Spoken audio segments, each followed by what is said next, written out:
partly became some of the most censored person is because what I'm exposing in this ring is it connects all of our government at every level. This didn't just happen. This wasn't a mistake. This wasn't by accident. This is a machine. I think my voice just got too big and I was pushing the envelope too much, and they came and they just nuked my channel. Bukele was literally up against an undefeatable enemy, which was the United States government and the CIA. And they had infiltrated every level of his government. The cartels controlled everything, and it turned El Salvador into the deadliest country in the world.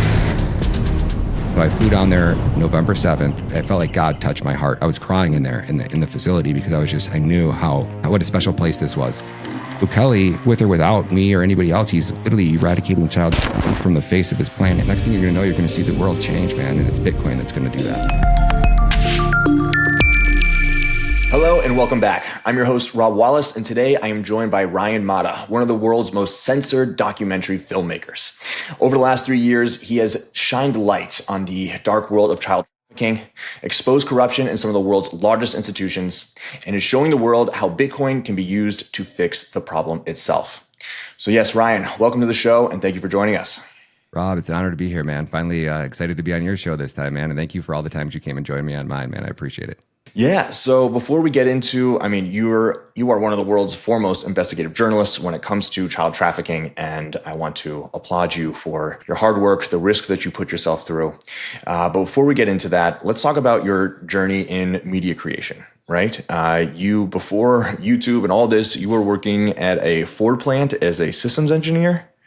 And so, yeah, how did you get into making videos and getting the word out there? Yeah, man, it's crazy how life, throws curveballs at you. I ended up having my son's mom got pregnant when I was younger, and you had to get a real job at that point. I was bartending, traveling the world. I was going to college and doing a few things, but that's when life, reality kind of set in. It was like, okay, what I thought I was going to do kind of changed. So then I started at a factory where you could go. They would pay for your college if you got to a certain point. They would pay for you to go to school. So I was like, it'd be crazy not to become a controls engineer and just basically get paid very large amounts of money. So I did that, went into controls engineering. And then in the process of working there, they were paying me to go to school.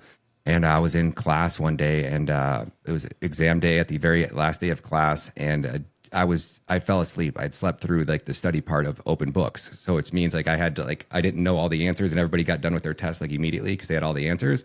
And I was actually going through open book. And I was so far behind that my partner was like, oh, I have enough time to go home and get my Bitcoin miner. And I started to ask questions after I got done with my exam, like, oh, what is this thing? Oh, it's a Bitcoin miner. What does it do? Oh, it mines Bitcoin. It makes me money, basically.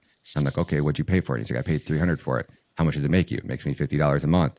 How much does it cost you in electricity? It costs me, it actually makes me $100 a month, but it costs me $50 in electricity. So I profit $50. And I'm just doing the math. I'm like, okay, in 6 months, you pay this thing off and it runs for how many years? He's like, oh, at least 4 per cycle per machine. And I was just doing the math. I'm like, that's like having an employee. I was like, can you get 2? He's like, oh, you could have 100 or 1,000 if you really wanted to. And he's like, but what you really want to mine is Ethereum, right? It's the future of crypto. And this was 2015, right? We didn't have the sailors. We didn't know. So I'm like, what is an Ethereum miner? And he's like, oh, I tell everybody this, but nobody's serious about it. I'm going to go on for 30 minutes telling you what to buy, and nobody does it. And I was like, well, can I order online? He's like, I think so. And he pulls up, he's like, download the app Newegg. And I download it, and he's like, this was when we were building them out of desktop computers, right? Like we didn't even have the 6-card risers. Ethereum was like $2. Ethereum, I think, was like $1.50, but by the time I got my computer set up, it was like $2.64. So I mined my first Ethereum in like December of 2015. And then but this thing was making, it was mining 3 coins a day of Ethereum at $2.64 a piece. So it was making me like $7.50 a day. It was costing me like $3.50 in electricity. So then I went out and bought another one, and another one. But back then, again, I was so new and so dumb to this. I built my first one. I was mining 3.5 coins of Ethereum. And then I built the next one and I was mining about 6. And I'm like, wait, I'm same exact computer. I'm mining less. And I'm like, man, is it dwarf pool? Is it these mining pools? Like why is this? And I'm making less Ethereum. Then I built another one, and I built a different computer this time, but then I started to mine even less and less. And by the time I had 5 computers up and running, I was basically back to mining like 5 Ethereum. And I was just like, oh, this is garbage. Like I don't know what I'm doing. Not your keys, not your crypto. I remember losing. I sent like 13 Ethereum to a Bitcoin address. I sent 3 Bitcoin to an Ethereum address like one time, and like I lost all this crypto, and it was just confusing and hard. And then my girlfriend hated it. So one day we came home. It was like the first day of spring, and I had an upstairs condo, and they were great. It was running in the winter. You could have your door wall open, and it would be like 80 degrees in your condo with it snowing outside. It was perfect. I didn't have to pay for electricity. and then come home the first day of spring when it got to like 65 out. And like I came into my condo home from work and it was like 120 degrees in my condo. Like I was like, dude, this is so bad. Can't do this. So I mined about 1,000 coins of Ethereum back then, and I just stopped mining. And I realized I was so much better at mining fiat. Like even back then, if I would have just took the money that I spent building the mining computers and bought Bitcoin or bought Ethereum, I would have been way, way far ahead of what I would have been mining it. So that's when I realized, like, if you don't have the money to build out, like a large scale infrastructure on mining, and you're good at mining fiat, which I was much better at, let's just go back to mining fiat and get into Bitcoin. So the whole time, my theory always was 50% into Bitcoin. That way, no matter what dumb things you do, Bitcoin's at least going to double. So you're going to kind of break even. And that was like my dumb money logic for like the longest time. So I was always 50% into Bitcoin. And then in my shitcoin heydays, and then you finally grow out of that and you realize, like, you look back and all the moves you tried to make, all the crap coins you tried to buy, all the times you tried to short and trade, and the hours that you spend into that. If I would have just spent all of those hours into mining fiat and stacking Bitcoin, I would have been retired and set for life. It doesn't matter if it was 2015 to 17, if it was 17 to 19, if it was 20 to 22. Anytime I look back, I go, if I would have just worked hard, mined fiat, bought Bitcoin, I would be way ahead. And now, granted, there's those times I bought Doge in 2015, right? My $20 investment was worth over 100,000 in the Super Bowl. But again, not your keys, not your crypto. Dumb back then. I thought, oh, I'll be smart and I'll put my crypto on 3 exchanges. They're not going to take down all 3 exchanges. And then dumb me puts a majority of it on 2. Cryptopia gets nuked, lose all my coins on Cryptopia. And then Poloniex takes my crypto at the very bottom of the 2018 or 2019 bear market. Whatever day that Bitcoin went from like 20,000 all the way down to like 3,100 or whatever it was the absolute bottom of the bear market. They had sent out an email 2 weeks prior saying you had 2 weeks to get your crypto off their exchange or they were going to basically sell it or keep your crypto. Well, Binance did the same thing, but a few months earlier, and they didn't sell it. They just locked it. You just couldn't trade it anymore, and you just had to pull it off. The only time that got locked is if the coin went to 0 and it was worth nothing. They wouldn't even let you pull it off. So I went into the 2020 bull run thinking I had, a lot. I mean, I had a lot on Poloniex. I've been using it since 2015, right after Mt. Gox got hacked. That was the first next exchange that we went over to. And I had been on it for, at that time, 4 or 5 years and never had an issue with it. It was always great. So I felt safe at the very least having a certain amount on there. And again, like I said, I put it on 3 different exchanges. So I didn't want to touch it going into the 2020 bull run. I just knew I had a bunch there, but I didn't know like all these coins I was crap coining back in 17. I just was like, okay, I'm just going to let it sit there. And then when I feel like we're at a point where, I might want to start taking some profits into Bitcoin, I'm just going to open it up. And I went to open it up one day thinking I was going to have a couple 100,000, maybe even 1 million in there. And I couldn't log in. And then I went back and checked my email and it's like, oh, by the way, click this link to access your crypto. You can't, UX exchanges can't have it anymore. And they converted it all to USDC in the bottom at the absolute, like Cardano was $0.015, right? Like it was bad. And that's when I really realized, like, not your keys, not your crypto. Like it's not just the saying. You have to really pay attention and you have to take the time. And like I said, I was in it in 2015. I didn't even know what a wallet was, what an address was, what private keys were. And like, there was, again, no sellers out there. So this was like the wild, wild west back then, trying to teach yourself. And if you didn't know anybody in the industry, and even the person that got me into it was like a little bit more knowledgeable than me. Like he couldn't even explain to me what a private key was or why I was writing down these words or even how to download a wallet, what a wallet is. It was so bizarre back then. And that's kind of how we ended up here, man. I just was doing that. And then obviously got to a point where my YouTube channel was talking about Bitcoin, talking about crypto. I was one of the first people teaching people how to mine Ethereum back in 2016 with just a desktop, And then I ended up obviously leaving that. And then I realized I was better at mining fiat. So then I started a clothing company and I was all working at Thai Summit as a controls engineer at this time. I specialize in programming robots, so like the automation that moves and stamps press parts and like makes them, different parts and the equipment. I program all those robots in RS Logic 5000. That's the coding language that they use in Alan Bradley. And then in the process, like you're trying to get out of the rat race. Like it's the fiat rat race that you're trapped in. And I kept getting a better job and getting more pay, but my standard of living wasn't changing. Like if that makes sense, right? I went from $10 an hour as a temporary employee. And granted, I was putting a little bit into my 401k. I just kept getting more and putting more and more into my 401k. But my standard of living wasn't, making $10 an hour and working a lot of overtime versus working, making $30 an hour and working a lot of overtime. Like, yeah, granted, I might have had a car that was a little bit nicer, but I was still living in the same apartment. I still wasn't like financially to a point where I could even go take a vacation. Like I remember back in 2017, like having to pay one of my buddies. I gave him like 10 Ethereum just to cash me out, because back then it was kind of harder to swap your cash back into Bitcoin. Like in 2015, we would send out checks to like a foreign company over in like Europe. And then they would mail us back a check from Bank of America that we could actually cash here in America. Or we would get gold, like we would get little nuggets of gold blocks. You'd buy your gold with Bitcoin and they would ship you gold. So that way, if you needed to go into like a pawn shop or go to a friend and you could sell off your gold, it was hard back then to get cash out of crypto. You know how it was. So yeah, just over that process, I started a clothing company. And then COVID came and shut down my clothing line. And my girlfriend at the time was bigger into social media. So she really taught me how you could build a business model around social media. And that's when I got back in 2020, in the beginning of the bull run, back into making crypto content. And then in 2022, they demonetized my channel because I put out a video of Andrew Tate saying Bitcoin was a better investment than a house. And that, just by the grace of God, I was spotlighting for a company called LFA TV because I had gotten really good at breaking the algorithm, specifically short form content. So some of these political people, because Tucker started talking about FTX, Trump started talking about FTX.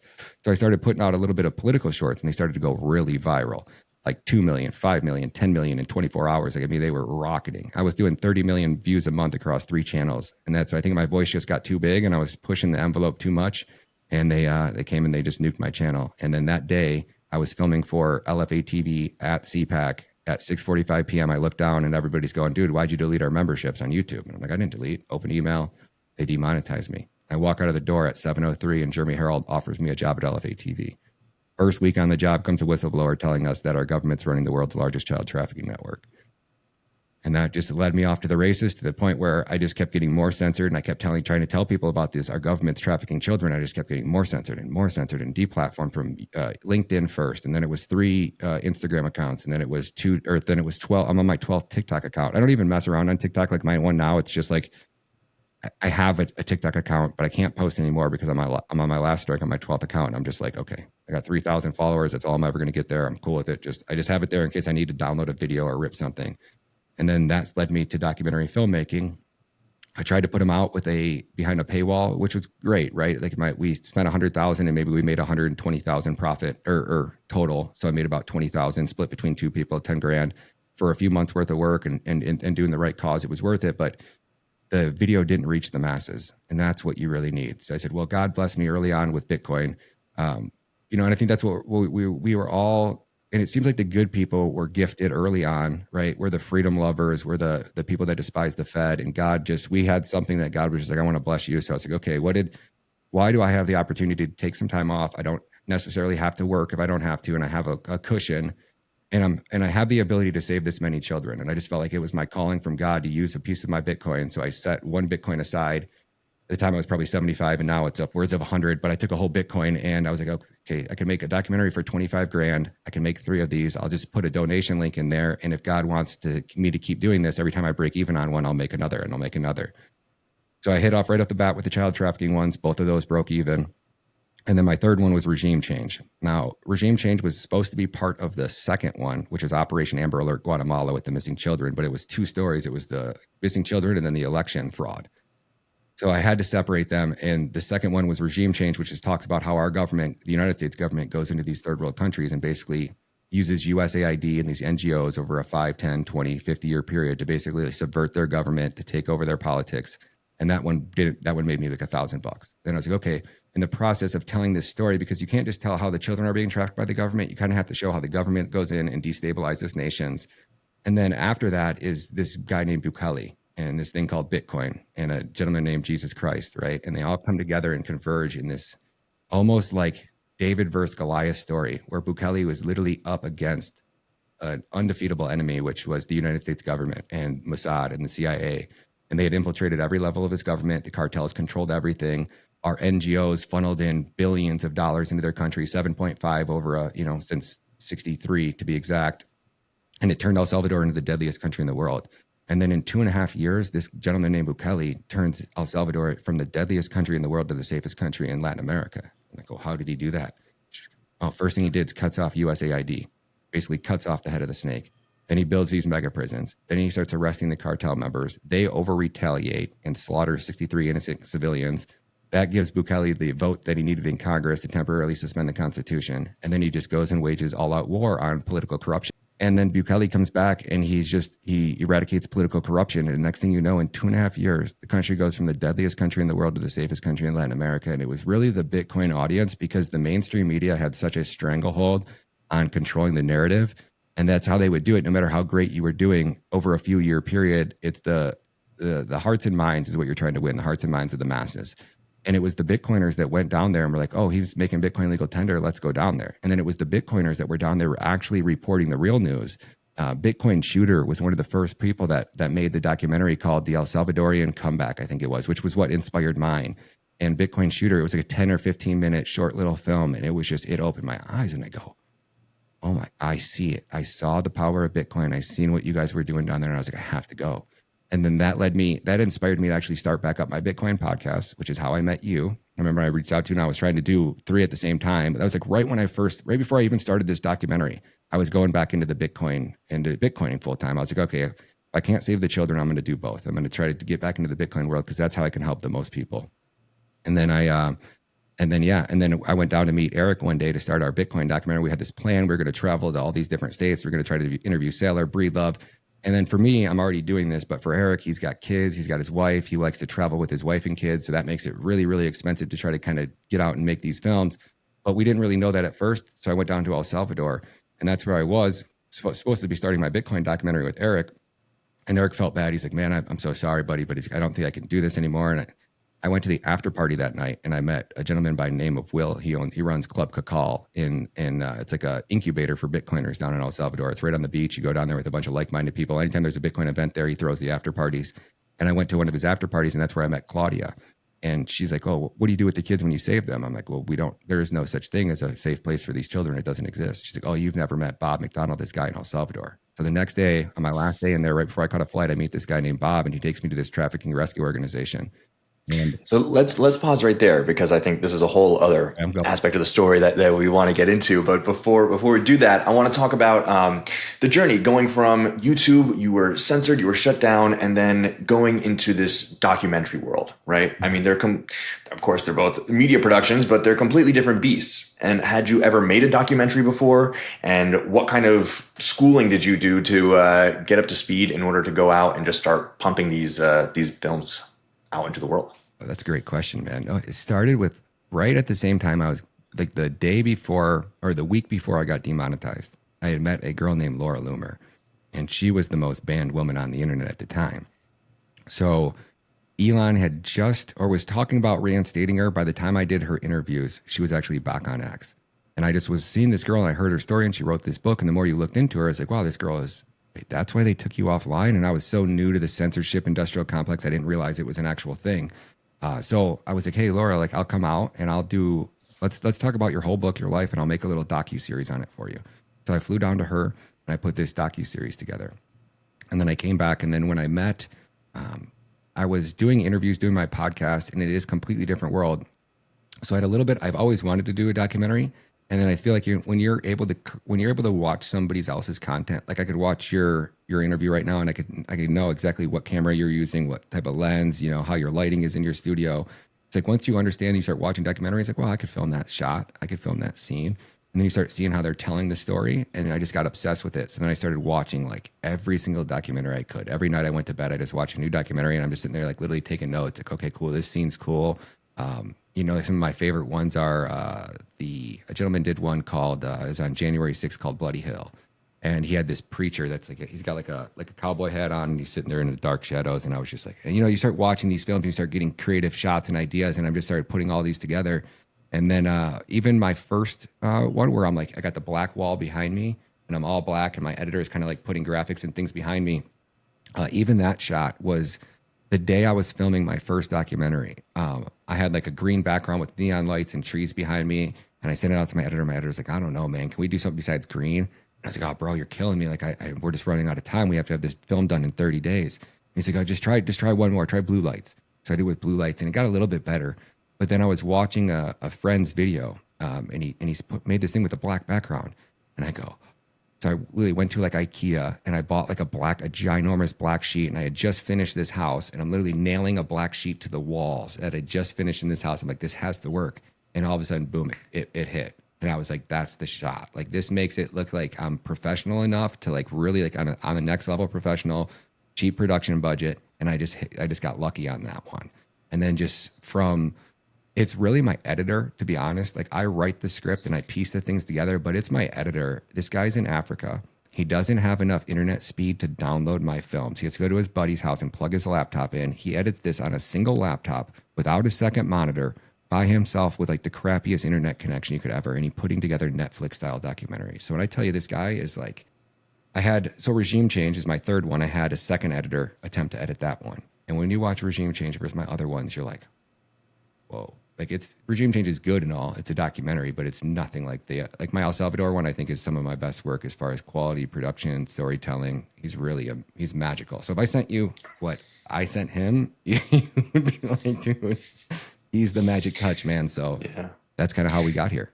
And so, just the clips that he used for that El Salvador documentary are really powerful. And you got to know a lot of media. You have to have your finger on the pulse of politics and news, everything to be able to pick out the most important 15 seconds from all these different news clips, put them together into a cohesive story, and to drive that narrative forward. And before we dive into the documentaries themselves, talk about the economics of making a documentary and promoting it. So how much does it take to go in? How big of a team do you need? And then in order to get the word out and have it spread around the world, what do you need to do?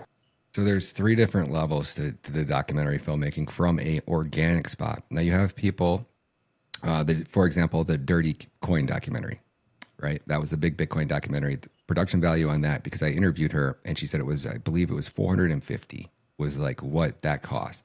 And to do it that way, she spent $30,000 just on the legal fees. So when you're producing a documentary, if you want to go to Amazon, Netflix, or you want to try to go to a film festival, you need to show proof that you have rights to everything, from the fonts to the text to the sound effects to the transitions. So it takes a team of attorneys that have to basically watch every second of your documentary. And every time they see something, they have to note, okay, font at 11 minutes and 12 seconds. Do you have the actual license to that font? And you basically have to submit all of your forms and they have to go through it. So that way, if Amazon wants to buy it, they just go, yep, this attorney signed off on it. So if I have any legal issues, I'm going to get to sue this person because they verified and certified it was great. So that's kind of if you want to go that route.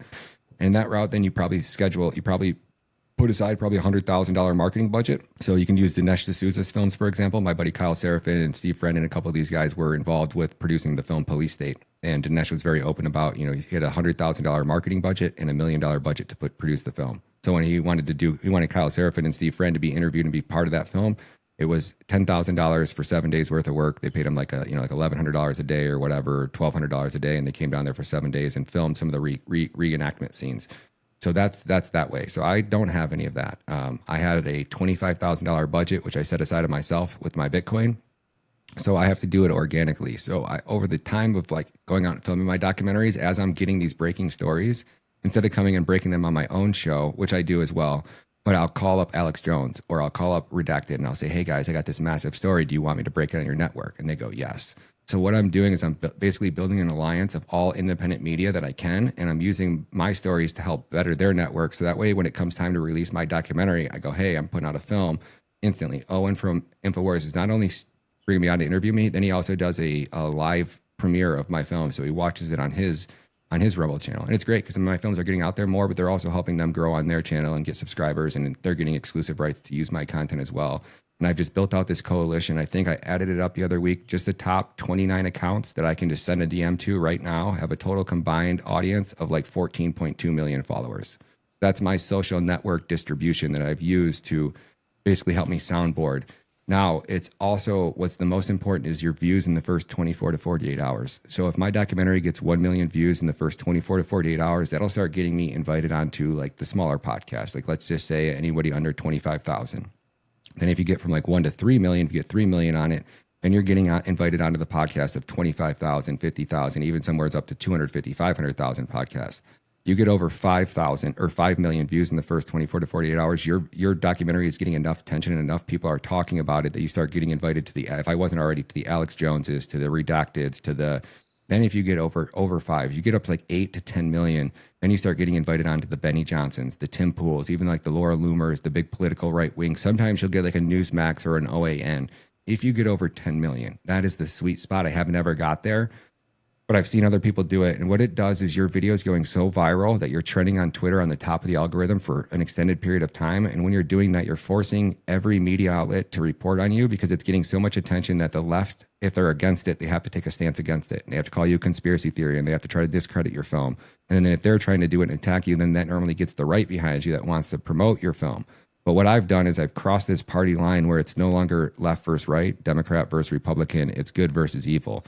I wanted to briefly interrupt today's interview to give a big shout out to our lead sponsor, Rhino Bitcoin. Rhino is the all-in-one Bitcoin super app built by Bitcoiners for Bitcoiners. Buy or sell instantly. Send sats anywhere on the Lightning Network. Withdraw straight to cold storage. Even turn sats into gift cards or link to a Casa multisig, all within one sleek interface. And Rhino is just warming up. Soon, you'll pay bills, borrow against your Bitcoin, and save for retirement, all without leaving the app. Download Rhino at rhinobitcoin.com or tap the link in the description below. Use promo code Bitcoin News and Rhino will drop you $10 of free Bitcoin into your account today. Secure your stack with Rhino Bitcoin and enjoy the rest of the video. Like that's why I think I partly became some of the most censored person. It's because what I'm exposing in this trafficking ring is it connects all of our government at every level. This didn't just happen. This wasn't a mistake. This wasn't by accident. This is a machine, and it's firing on all cylinders. And it was designed with precision. It's really precise in how this evil beast operates. So that's how I've kind of became this censorship, the most censored documentary filmmaker, because I've made 3 films on documentary on child trafficking. I probably know more about government funded child trafficking than 99.999% of people. I'm probably one of the top 5 experts in America. And yet my government's never called me. My Congress has never called me. The FBI has never tried to contact me. Nobody else has ever, no mainstream media, not Fox News, not CNN, not MSNBC, not ABC. None of these people have came in and said, oh, Ryan, anything about your film. Where are these children? Have you seen what's being done? None of it. It's just the most bizarre thing in the world. And that's kind of how we're here today. Yeah, so let's dive into the child trafficking. This is a huge issue over the last 4 years, of course, but this is something that goes way back, right? They've been talking about the border since Bill Clinton in the 90s. But I mean, it has to have a genesis, this problem itself. In all of your investigations, how did this child trafficking disaster, epidemic really begin? So you look at it it really goes back to like the Finders cult. Which was the first time I think we realized that our government was involved in some type of blackmail, some type of shadiness, something around like the CIA and children. And that was what was called the Finders cult. And then that's kind of connected to what's called the Franklin scandal. And the Franklin scandal is where they were basically delivering underage boys. They call her like the DC Madam. And she was running basically like the original Epstein style, operation, but I think she was just doing it as like an escort service where she was delivering younger boys to some of these weird gay politicians. And, not just younger boys, there was girls and there was other stuff involved, but that kind of got basically brushed under the rug as well. And allegedly that, like Merrick Garland was the judge of the Oklahoma City bombing. And allegedly Mayorkas was the judge of one of these or the prosecuting attorney or whatever for one of these Franklin scandals. And if you start looking back at all of like what we would call as conspiracy theorists, and you start looking back and you start seeing all these things are connected. So it really goes back, if you really want to talk about like the blackmail aspect of it, goes all the way back to Hoover and the creation of the FBI. And Hoover was actually gay. And he realized back then that basically being gay was enough to basically blackmail you into doing their bidding. Because if anybody found out you're gay in the 20s, 30s, 40s, or even 50s, you were basically exiled from government. So what Hoover did is he built an organization called the Blue Oyster, and it was like this very elite club for celebrities. Hoover was the one who decided that realized the power of how much power celebrities had. So if he wanted to attack you in a political arena, he could get Elvis or a few Marilyn Monroe or a few of these people to try to go after you, and all of a sudden that would win the hearts and minds of the masses, and he could basically end your political career. But what he did is he built the Blue Oyster Club, and then he wired every single room with cameras. And he went through these basically gay parties, these orgies with like transgender people, cross-dressing people, and there would be drugs and celebrities and basically rooms where they could go and have their way and do whatever they want. So he would film them, and then he would keep that. They called it Hoover's Black Book, and nobody to this day has ever found it. He was allegedly the best at keeping secrets, and that's how he stayed the FBI director for 50 years. 50 years, this man ruled the FBI as the director. So that's where it all starts. And then that kind of at some point, probably in the 70s or 80s, you start to realize that there was most likely politicians that were gay and were sick of getting blackmailed over it and career ending. So that they decided that instead of having this man have all the power over me, why don't we just lobby legislation to change the laws? And that's where you really started to see the desensitization of the gay movement, because it was almost our government that was sick of getting blackmailed for it, so that they decided to force it and just kind of desensitize us to it until we just accepted it as normal. And then you see them doing that right now with the minor attracted person, with all of the stuff where they're basically letting these pedophiles get off with a slap on the wrist. You know, California just made it, or they were trying to pass a law that said if you traffic somebody under the age of 16 for sex, that it's like a felony. And California couldn't even get that law passed. They're like, nope, our lawmakers, we don't want that. If you're trafficking a kid, you know, that's a child rights. A child should have rights if they choose, if they want to have sex with an adult. You're taking away the child's rights, and it's just disgusting. And that's kind of where it all started. But it got pretty bad under Clinton, right? If you really wanted to narrow it down to like a single point in history where things changed, specifically our government, it was I forget this act. It was the FARSA Act, I believe, or the FARFA. It was one of these acts that Bill Clinton passed, which basically gave it forced the states, like during COVID, if you wanted COVID money, you had to write basically a COVID policy for your state.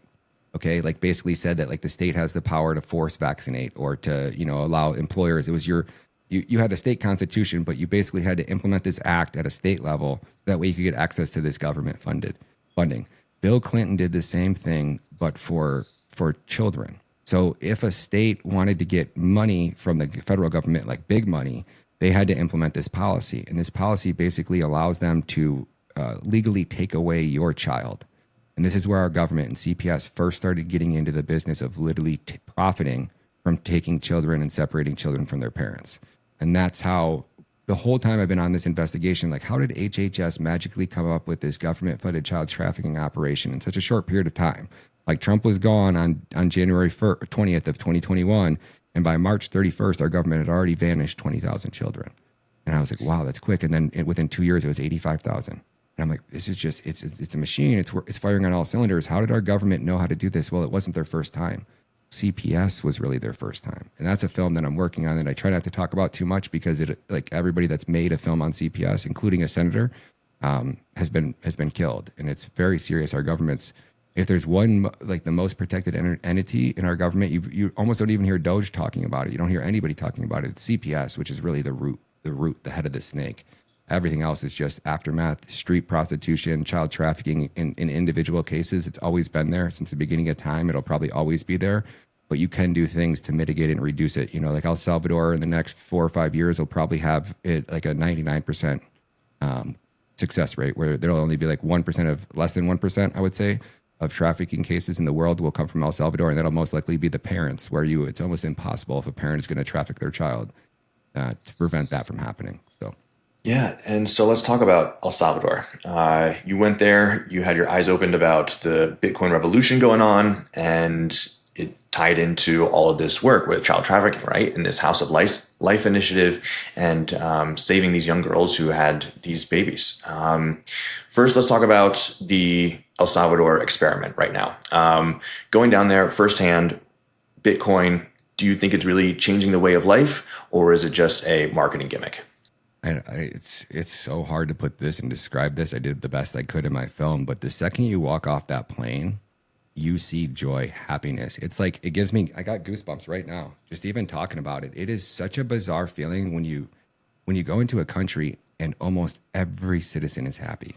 Like they have hope, they have optimism, and they're looking forward to a very bright, vibrant future. Their government's not trying to steal from them. Their government's protecting their private property rights. Their taxes are low. The cost of living is extremely low there. And now, don't get me wrong, it is getting a little gentrified. There is a lot of money coming in, and some of the El Salvadorians are kind of getting priced out of some things. So, but I do think that's going to be, I think Bukele's got a plan for all of this Bitcoin. I think it's going to be giving back to his citizens. But if either not, that is the experience you get off. It doesn't matter if the girl is greeting you at the gate. It doesn't matter if the girl's taking your order at Wendy's. It doesn't matter if the gentleman's pumping your gas at a gas station. That person pumping your gas could not be more proud and be honored to have that job and just be so proud of himself to have a job and be able to participate in society. That's what the real inspiration comes from, is just seeing this country that was once the poorest country and the deadliest country in the world, now having this thriving economy where people have opportunities, and Bukele's raising the minimum wage at a rate that's pretty impressive. And he's doing things like on Christmas, your salary has to be doubled. So if your salary is $500 a month on Christmas, you have to get double that by law, every company. So that way, every parent has the ability to buy their kids those extra gifts on Christmas and doesn't have to get into debt. And just it's such a great experience. And you go to places like Bitcoin Beach, and that's where you really see it. You really see how much Bitcoin has came in there and how it's changed the standard of living for everybody in that. Even the person selling coconuts on the side of the road is selling coconuts for 2 or 3 times more because they're over there. Or if they sell them in Bitcoin, it's like people are just stopping because they have a sign on the side of the road that says now accepting Bitcoin. And it's like that person's thriving. So you see what Bitcoin's doing. And then, like anybody, when you save in Bitcoin, it doesn't matter if you're only able to save, let's say you save 10% of your life savings or your annual income and you make 5,000 a year. Well, you still put 10% into Bitcoin, which has gone up in value. So it doesn't really matter if you're the dude making 5,000 a year, if you're the dude making 500,000 a year. If you're putting 10% of your wealth into Bitcoin every year or every month or every year or every day, you're exponentially getting wealthier than everybody around you. And then finally, it might take 2 years or 3 years of doing it, but eventually you do get to a point where you're like, life's getting a lot easier. I'm not stressed. I'm not looking at my bank account every month to see if I got money in there. It's like you want something, you just know you can afford it because you have this nest egg, which is your Bitcoin. And then you get to a point where you're like, oh, I don't even want to spend that. So then you start getting a little bit more frugal with your money. And it's like, oh, if it comes down to me spending my Bitcoin, it's like you have to provide a service that I really want or something that I like desire equally as much as I want my Bitcoin. So it teaches you to be responsible. And then you realize you don't have to get into debt. And you're watching these people being brought out of poverty without getting into debt. I think that's really what's really magical about all this. But I could talk about it for hours, but I'll kind of land that part there. Yeah, I mean, landing in El Salvador, going out in San Salvador, the capital, walking around the streets, there is a sense of joy. Absolutely. It's great to see the cranes out, the infrastructure improving, and there is just a general sense of a country on the come up. And that just makes everybody, as you said, smile, right? And so that's amazing. And I think it's right now, it's a little bit hard to say whether that's directly from just squashing the gangs or that's Bitcoin's influence, but it's come together in this general upliftment of the people. But because the gangs have been squashed and the people are more free, has that lessened the amount of trafficking in El Salvador? And let's talk about the gangs' involvement in Central America and their role in bringing people through the border. Yeah, so when you talk about the gangs, it was so bad there that I interviewed a gentleman that left. And it's very rare that you see people flee a country and then come back. And I heard his story, and I went to his store and I got him to download a Bitcoin wallet, and now his little bodega thing is able to accept Bitcoin. I bought $5 worth of toothpaste or whatever it was from him. And then I also interviewed a girl, Pamela. She's actually my assistant, and she said when she would go to work or have to go to school, she couldn't even put in her Apple earpods because she couldn't ride the bus with her Apple earpods on because that would be a symbol of wealth, and a cartel member might want to take that from you. She goes, we couldn't talk to anybody. So you get on a bus and you put your head down and you literally just sit there and you just spin your thumbs, just counting down. Okay, counting down. Try not to look at anybody, just trying to get home. And that was all you had to do. You couldn't go outside at night. You couldn't travel to another town. The one kid I just was telling you about, he couldn't go to the next town over because if a different cartel owned that town and you were from the other town, they didn't know they didn't care. They just saw an unfamiliar face and they might decide to kill you. So imagine going from that to being free, to being able to go to a library at 11 o'clock at night, to having clean drinking water, to having transportation, it's such a paradigm shift. But again, none of that would have happened if it wasn't for the Bitcoin community, because the mainstream media would have done so much of their fake news attacks. It's what they do. They carry out these regime changes. Bukele was no different than anybody else. What really saved Bukele was the Bitcoiners that came down there and were combating the evil and the fake news. And they were doing it in English because a lot of the stuff that was going down there is in Spanish. So as Americans, we don't care, or we don't even know if we care because we can't understand the language. So it was the Bitcoiners that were speaking English were coming back and showing us this, and we're going, wow, that's pretty powerful. That's not what the news said. And enough of us stuck up, and he was able to get enough support behind him that he couldn't be stopped. And now he's at this unstoppable rate. So I do think it was the cartels, as far as trafficking goes, they controlled everything. They controlled the government. They could murder somebody and get let out. So when kids went missing, even if you saw the kid get kidnapped, you weren't speaking out, because if you did, even if they arrested that person, that cartel member was going to be bailed out, or the case is going to be dropped and dismissed, and then he was going to be on your front door, coming after your children. So they did whatever they wanted down there. It was with complete impunity, and they had unlimited money from our government coming in to support the government. They had unlimited weapons going in to support the cartels from our CIA. So we were supplying money to the government and we were supplying weapons to the cartels. And we were just driving them into being the deadliest country in the world so that we could basically just get their UN vote. That's all we wanted. They had a UN seat and we wanted their vote to go our way and always go our way. So if we kept and controlled their government, then we automatically got that. And we also prevented them from thriving. You know, like think about like Mexico and these other countries. When the United States government can keep Mexico in a perpetual state of corruption, do you know how many resources there is in Mexico? Do you know how much oil there probably is? Do you know how much competition that would be for Saudi Arabia if every country was exporting oil?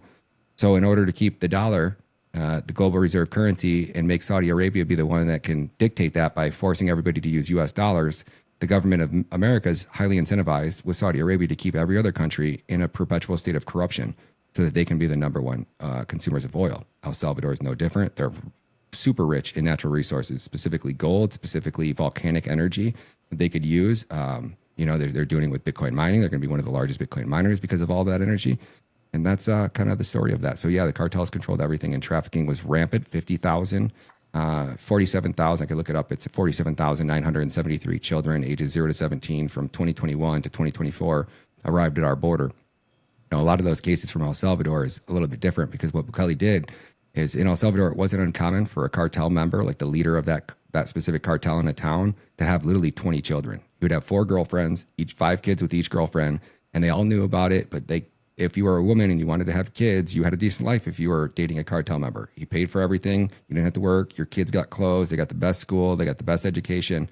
And hopefully they didn't grow up into a gang, right? But one man would have 20 kids.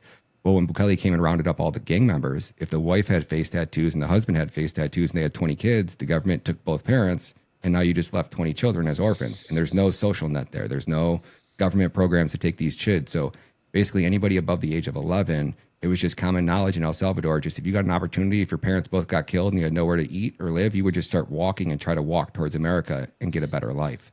And what you've seen was a lot of these kids, we think, because of the NGO networks that were right outside the El Salvador border, all they literally had to do was just step foot outside of, there's a port of entry in El Salvador that connects to Mexico or to Guatemala, one of the countries there.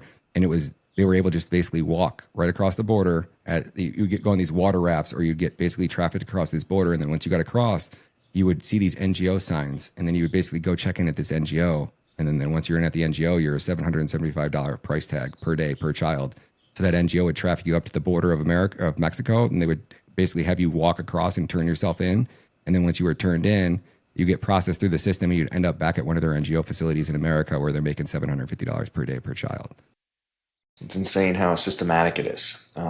But you have plans to use Bitcoin to help these children of El Salvador with the House of Life, right? Yeah.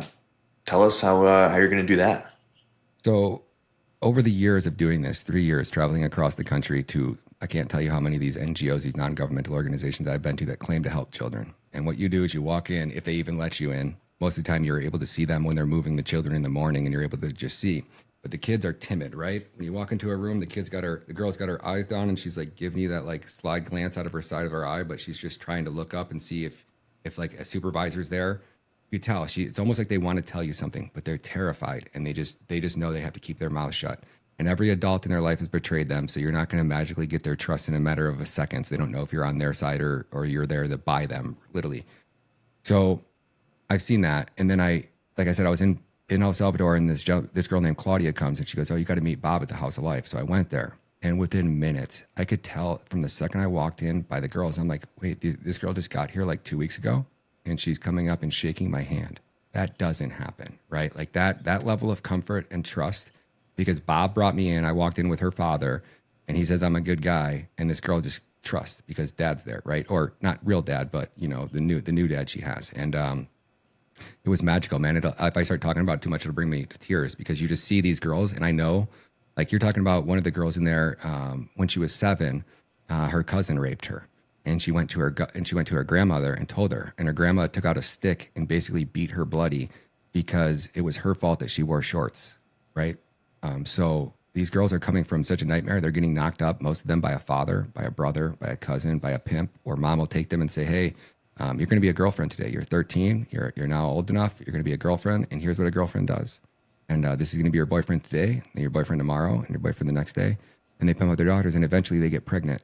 And once they get pregnant, they are useless to the parents. So they'll either kick them out on the streets and tell them to go beg for money because somehow you have to get money to raise your kid, or they'll let her have the child. And when she has the child, they put her out to work at a farm. So there's a lot of farms out there that'll take younger kids, and she goes out and works and lives at the farm for 16 days. She comes home for 2 days, gets to see her kid.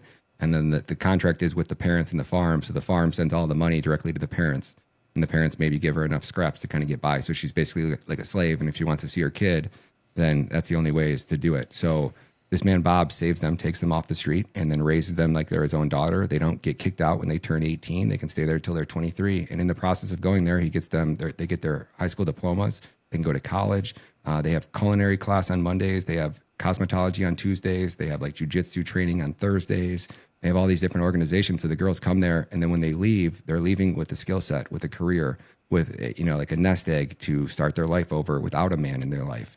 And it's this evolving process. But what the most magical part was, what the transformation that I'm seeing in the girls. And I finally found a place where I can tell you for the first time, if you wanted to donate money to save children, this is a place you can actually put your money. And I guarantee you, I don't have to just tell you about it. I'll take you down there. You know, every 6 months I'll be down in El Salvador and I can show you. Or you can actually go, because he has an open door policy, which is none of these other places have. You can go with your church and you donate $100 per person, and you got like 10 people. So it's like, let's say it's $1,000. You give them $1,000 donation. You get to go down there for 3 days. You got to buy your own plane ticket. But once you get there, they provide the housing for you to stay in. You get to go on a retreat with the girls, like a beach day. You get to do this. There's like a 3-day event thing, and you get to actually interact with the girls. You're never left alone with them or in a compromising, but you get to interact with them, and you're at a pool. So like a girl wanted to tell you something, she could literally come up and say, hey, you know, like this guy touched me or this happened. Can you tell this person? And it would be easy for the girls to get help if they needed it, but they don't. And so that's how that really changed my entire perspective. But Bob was going bankrupt. So I flew down there it was like November 7th. I didn't know. They just told me that he needed money, and they wanted to know if I could help, you know, get a few donations for him. And I just was just like, I felt like God touched my heart, and I was like, I was crying in there in the facility, because I knew what a special place this was. So I was like, we're going to do something for you, Bob. We're going to try. So I had already had my documentary finished, and it was getting ready to release on November 24th. And I just came home and I recorded this like 11-minute video, and I threw it at the end of my documentary. Even after my documentary ended, it wasn't part of it. It was just a separate thing at the end of it. And we released it on November 25th. And by December 1st, we had raised enough. He couldn't even make payroll in December 1st. We raised enough within the first few days to make payroll. And by like day number 10, Nicole Shanahan was going on a flight down there. She went down there and made like a $10,000 donation, and maybe she might be continuing to support as well. But a bunch of people came together, and we raised like $30,000, which gave them basically like a 6-month window to keep operations running. And then in the process, I put out this in every film now, and we've just been able to continuously bring in a flow of money. But how does Bitcoin factor into this? So let's just say their operational costs are $33,000, or let's just say it's $36,000. Let's just keep it simple and just say it's $50,000 a year. If it's $50,000 a year, I want to triple that, because I want to provide these employees with a standard of living that's so well and so good, because it doesn't matter what we raise in Bitcoin, because as long as we get the initial there, Bitcoin is going to increase at a rate where we're going to be able to pull from that Bitcoin and fund the operation. We just need to raise that threshold. So I say, okay, let's make it $150,000 a year. You need 4-year runway, which will put you at about $600,000. And then if you do that over a 4-year period, it'd be $600,000. So my goal is just basically to raise like 1.75 million. So you can use Bitcoin. If we raised 1.75 million, that would allow you to, every year for the next 4 years, you would take out the $450,000 that you needed for operational costs. You're going to leave the rest locked in a treasury. And this is the most important part. You need to cover your operational costs for 4 years so that your treasury does not have to be touched for 4 years. Because if you take Bitcoin and you go to any time in Bitcoin's history, what is the worst performing 4-year period of Bitcoin? Doesn't matter when you do it, 4 years back to back, the worst percentage is 28% ROI per year. So your 1 million turns into worst case, $2.63 million over a 4-year period. And at that 4-year period, you could literally take that treasury, split it completely in half. You're going to have enough to fund. You literally start in another operation completely over. And now you have 2 treasuries running side by side. And this is self-funding itself 100%. Then your 2 turns into what? 4. 4 turns into 8. Every time Bitcoin goes up, if you were able to build that first treasury to a specific threshold, right? Every time Bitcoin goes up by 150%, and that's me, it technically would be 100% on the dot. But I say, let's make this thing bulletproof, okay? Every time Bitcoin goes up by 150%, you can literally split that treasury in half and you can double your operation and double your operation and double your operation and double your operation. So like, let's just say my films turn into like the next Sound of Freedom. Sound of Freedom did $250 million in sales. Let's just say I even do a fraction of that. Let's just say it was 25 million in sales. Okay. And my cost of production is, let's just say at that point, it's even 100,000. It's minuscule. I could then go and fund 5 of these myself. And then the next time that goes up, and then it's like 5 turns into 25. You get what I'm saying? Like so best case scenario, over the worst performing, if I excluded the best years of Bitcoin and I only took the worst 10 years of Bitcoin, and I did that on an average, it's actually 58% ROI. So at a 58% ROI, 5 turns into 5 turns into 25. And then if it does it over the next 4-year period, your 5 turns into 120, your 25 turns into 125 facilities. And we only need 50 of these facilities across the entire country of El Salvador to literally rescue every single trafficked child. And you can go a step further because you'll have so many open beds and so much space. A girl could be 14, mom could be an alcoholic, and dad could work 70 or 80 hours a week and never be home. And it's just a bad house life environment. And maybe that girl wants an opportunity that she's not going to get living at home. So she comes into House of Life and says, hey, mom, I love you. When you quit drinking, I'll come home. Dad, I know you work a lot. I want you to be in the kid's life as well. But I'm going to go take this opportunity at the House of Life to start over. I want to give my kid the best life. So you literally, what you're doing is you're breaking the cycle of abuse. So in El Salvador, for example, it wasn't uncommon for a 12-year-old to have a kid at 12, 14, 16, 18. It's not uncommon for one girl to have 10 kids. And what she does is she'll have 3 kids with one guy, and that guy doesn't want her anymore. And then she goes back out and she finds another guy. Well, that guy doesn't want to take care of the 3 kids. So she just, gives kids to grandmas, or kids just become, and you end up with 12, and then you have 12 more in poverty. And then those 12 are 12 and 12 kids. And if they're all women and they all did that, or they're all, either way, it's just like 12 equals 12 times 12 over a 36 to 48 year period. If you can save 12 kids, you can technically save like 1,200. If that makes sense, because you're breaking that cycle of abuse. And that's what you're watching in El Salvador. You're going to watch that cycle of abuse be broken so far. And it's just like Bitcoin is forcing that good. So imagine if you took that same model, like say we prove this out and Bitcoin is literally self-funding every child trafficking organization across the entire country of El Salvador. And then people go, wait, so you mean Bukele we could go to a dentist's office in San Salvador and we could say, okay, it's $1 million a year for you to pay your employees, for you to make $200,000 a year profit and run your operation. Well, if we gave that business, that dentist office $10 million and they could just break even for the first 4 years, after that 4-year period, that dentist office would be able to make the same amount of money. And they would be able to provide free dental care to the entire state of the entire country. You see what I'm saying? It doesn't matter if it's child trafficking. If it doesn't matter if it's dental. It doesn't matter if it's healthcare. If you have the ability to build that initial treasury up for the first 4-year period and lock it, you could provide whatever service you want for free for all of eternity into the future. But I think there's no better way than right here with Bitcoin to show the Bitcoin community what good.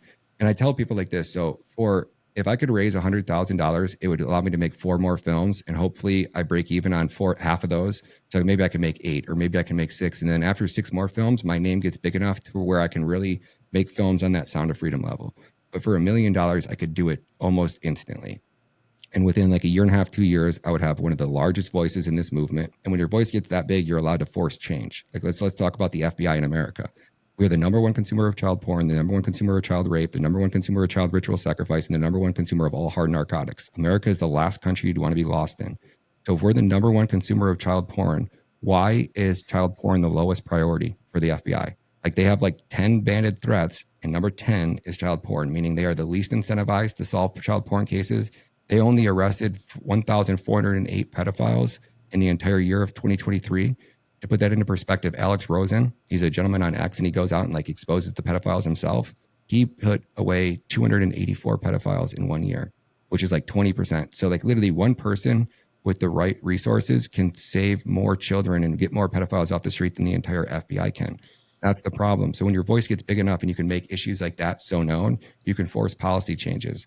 And again, this entire operation of child trafficking, with the root cause really stems at your government. And that's what El Salvador is proving. Bukele, with or without me or anybody else, he's literally eradicating child trafficking from the face of his planet. And he's done things like prostitution is legal there. But what it is it's so regulated to death, it's almost non-existent. Like you don't know it's there unless you're going and seeking it out. And if you're going and seeking it out, you're going to find it, whether it's on the street, whether it's on the internet, whether it's at a bar. But at the bar, it's regulated. You watch Bukele's men when I was there last time. They went to this one club and they raided it. They pull all of the men out in the parking lot and they keep all the women in the club and they go in with agents. It might take like an hour. What they're doing is they're going to each girl. Is anybody forcing you to be here? Are you at, is anybody selling drugs in here? Is anybody forcing? Is anybody taking your money? Are they paying you properly? And the girl's like, yes, yes, yes, yes. If they say no, oh, where is he at? Oh, he's in the parking lot. He's got a red hat on. And they'll go out there and they'll grab that guy. They'll go right to his house. They find evidence immediately, like right on the spot. They go right to his house. They find evidence that she was there and being trafficked and forced to be here. That guy's going away for 20 years. Like that. The girls have call buttons in their room. They have security there. So it's a really safe environment for the girls. And what you see in the trafficking world is a lot of times you don't rescue somebody from trafficking. They rescue themselves. Even if you go in and kick that door in, they have to make that change, because what you see is a lot of girls that get rescued from trafficking end up back in it by choice, because that's all they know. And they don't want to be lectured. They don't want to be told. They want to earn their way out. So what you do is you give these girls an opportunity to go from making $100 a day on the street to making $500 to $1,000 in the club. They work for 30 days, 90 days, and they make a ton of money. And they go and start their lives over. Every girl that you meet there in El Salvador, she's just doing it for a short time. They're not miserable. They're not strung out on drugs. They don't look like they hate their life. Like the girls you see in California here, they're just, oh my gosh, they're miserable. They're strung out on drugs. They're out on they call it the blade. And it's a completely different environment. And then you go to Australia and you see it's regulated to death there. And then you go, I never would have thought to me that was the way to really, if you really want to eradicate this from the face of the earth, because then what you do is you cut off all the traffickers. And so traffickers, one way to recruit a girl is a pimp, for example, is to find the 18-year-old the first day she gets out on the street, or the first week or the first month. And then you break her and then you own her for the next 10 years. But if you can prevent that girl from going on the street, you can prevent the trafficker from getting to her. Right. And it's just I could go on for hours about why that's one of the solutions that I've came up with. And I've talked to a few experts who actually do this. And when you talk to the people who know what they're talking about and do this for a living, when they hear that suggestion, they're like, you get it, you understand. And it's like, what you do is what you see here in America, they're trying to do is they're going to start to go after the John. And like going after the John and increasing the penalties for the John is like giving the guy 5 years in prison who had a roach in his ashtray. Right. We had to do that in the war on drugs, and we became like the number one consumer of all hard narcotics. So we see there's a double-edged sword. You can't legalize it completely and just make it free, because then you end up with people on the streets and in the corners and in houses and you have to regulate it. That's the key. And you regulate it to death, and you make the licensing so expensive that the clubs that do operate it are going to be the clubs that actually fund your child trafficking organizations. And that's where the real magic comes in. You get them, you charge them a fee, they make them pay that fee in Bitcoin if you're smart. That Bitcoin goes into a reserve, and those reserves, every time there's 1.7 million, it's moved over, new house of life is built, boom, operation up and running. And the next thing you know, you create an economy. Girls are on the street because there's not the opportunity there to get off the street. You get to a country like El Salvador where you have the opportunity to go to be a receptionist and make $20 an hour versus being a girl. You get what I'm saying? When the opportunities are there, the girls will find them, and next thing you're going to know, you're going to see the world change, man. And it's Bitcoin that's going to do that. And so you're exposing a lot of this darkness, right? And you're getting your voice out there. You're promoting these issues that are hard to talk about. Do you feel at risk? And do you think that you are acquiring a list of enemies here that might be hard to shake? Yeah, man, I'm waiting for it. Our government is the best at planting child porn, at planting stories, at going through your phone and digging out every dick pic and everything, like I used to party. I'm sure there's a bunch of my dick pics out there somewhere, but like, I'm ready for it. There's nothing out there. I've never done anything that I would be like, sure, I did some stuff when I was dumb partying as a kid, like jumping off balconies onto beer pong tables and like, just wiling out as a kid, but nothing that like, I'm not a bad person, right? So whatever they're going to throw at me, I'm ready for it. I'm sure I'm making the enemies. I just don't think my voice has got big enough yet. I haven't gone after the right targets yet, which is strategic, right? Like when you start going after the Clintons and the Epsteins, you better have the goods and you better get them out there quick, and you better just do it. Same with CPS is why I'm extra quiet about that film, is because I know that that's kicking up the right hornet's nest. So when the film's released, I'm just going to put it out there. And then once it's out there, you normally get killed before you put something out, or you normally get arrested before you put something out. Like when I brought the story back of the hard drive from the attorney general from Guatemala invited me down there. And when I went down to interview her, another source came forward and they handed me this thumb drive. And it had all the offshore bank accounts of Todd Robinson. And then a Secret Service report that said that Todd Robinson was throwing Diddy-style freak-offs, 3-day parties in Guatemala, where a 12-year-old boy was so sexually brutalized he had to be hospitalized. And that was the last time that they ever saw the child or the mother again. Allegedly, she's in Costa Rica receiving payments to stay out of the state of, or out of the country of Guatemala. And that I had to fly into El Salvador because I thought it was safer for me to fly into El Salvador, release the information. I thought if I flew into my own country and tried to release it, I might get caught at the airport by the FBI or something planted in my suitcase to prevent me from pulling that story forward. So I'm definitely making some enemies, and that's what I tell everybody. Like you're the grandmother. Like right now, with the right donations, I could engrave your name into history, right? So if you're the 55-year-old woman and you've never had kids, let's say you're 45 and your husband just passed away, you're very wealthy, but you love kids, you never had to have kids, right? For the right donation, I will build a house of life after you. So you could literally build a rescue organization that'll take in 20 pregnant teenagers that are going to have 20 beautiful babies that would love to have grandma or auntie, Susie, to come over there once a month and spoil them with presents and go down to El Salvador and just see these babies that you saved. You could literally change the world. You could have 21 beautiful grandchildren that love you and call you auntie and grandma, and you get to spoil them. Like, what do you want your legacy to be? Do you want it to be this old lady who bought some cats or donated to a humane society?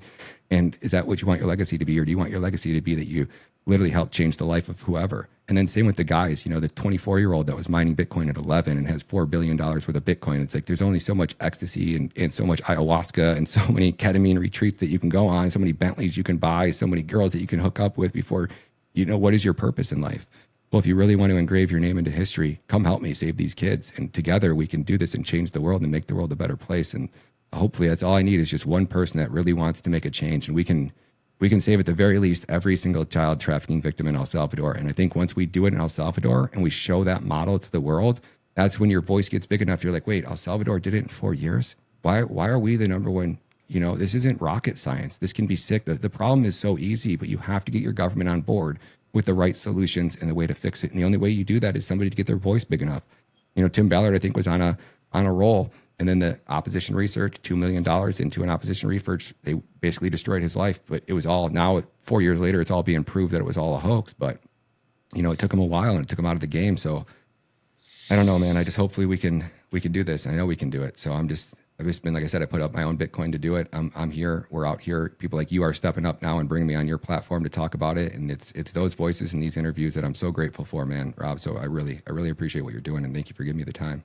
Absolutely. And if people want to find out more, donate to your cause, help out in any way, where should they go? What should they look up? The best place to see my work is over on X, Rumble. I'm working on getting up on Nostr. I just put the El Salvador up on Nostr, but we're still got the little links, so I had to chop it into 4 pieces. But it's up there. Nostr, Ryan Matta at primal.net. You can find me on X at Ryan Matta Media, on Rumble at Ryan Matta. Just Ryan Matta, you'll pretty much find me on any platform. You guys can go to givesandgo.com/Ryan Matta Films. You can also go to operationamberalert.com, and these are all my platforms and all the places you'll find a majority of my work. But if you want the day-to-day updates, over on X on Ryan Matta, and then if you want to see a front row seat to behind the scenes to all the stuff some of the stuff that doesn't even get posted on social media, but it definitely gets posted there sooner, is subscribing to X. It's $4.99 a month. I'm trying to get about 3,000 people to really support this, and you get a back row seat to all. We just got smuggled into Guatemala by Mexican cartels on water rafts 3 days ago. We were digging up dead bodies in Mexico 2 weeks ago at mass grave sites. I take you on some cool adventures if you guys want to support the work. Cheers, Ryan. Well, I salute you and all that you do, and wish you the best. May you be blessed on this journey and make real change, which I think you can do. So thank you so much for your time, and I look forward to getting this out into the world. God bless you, Rob, man. Keep doing what you guys are doing, man. BitcoinNews.com. We love you guys. Thank you.